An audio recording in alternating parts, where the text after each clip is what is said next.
Sarah Crewe was not a typical child. At just 7 years old, she possessed an imagination so vivid it transformed even the dullest corners of her world into something magical. Born in India but sent to a boarding school in London, Sarah found herself suddenly uprooted, surrounded by grey skies and foreign faces. Her father, Captain Crewe, loved her dearly, but his military life left little room for Sarah by his side. Yet he provided for her generously, hoping the finest school would keep her warm in his absence.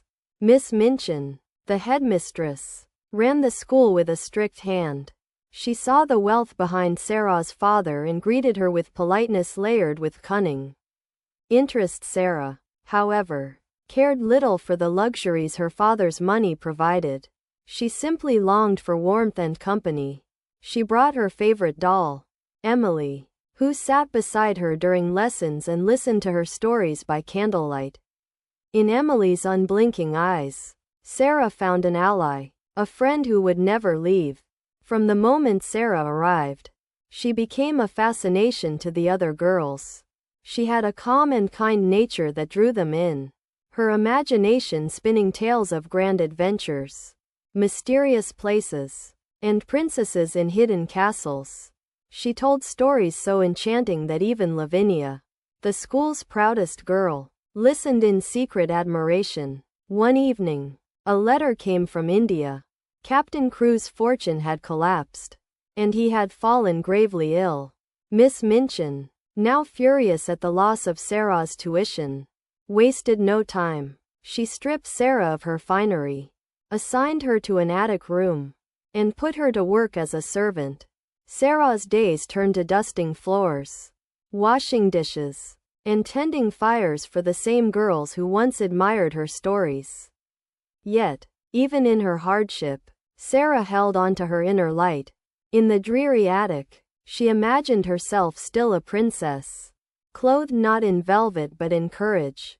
She befriended Becky, the scullery maid, who also dreamed of kinder days.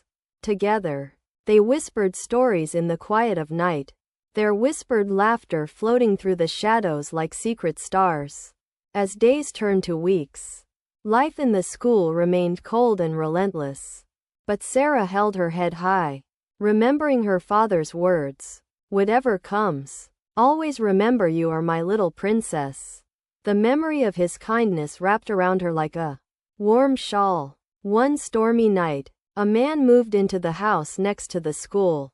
He was a friend of Sarah's father, and though he didn't know her, he had heard of Captain Crewe's kindness and set out to find the captain's daughter. From his window, he saw a small, frail girl peering out from an attic window, her face both hopeful and haunted. The man arranged for small surprises to be left in Sarah's room. Food, blankets, books, gifts that felt like magic to her. She told Becky of a secret friend, a kind soul who must be a magician or an angel. Each small kindness renewed Sarah's spirit, convincing her that there was still magic in the world. One day, the truth of her father's friendship came to light. The man discovered Sarah's identity and immediately took her into his care.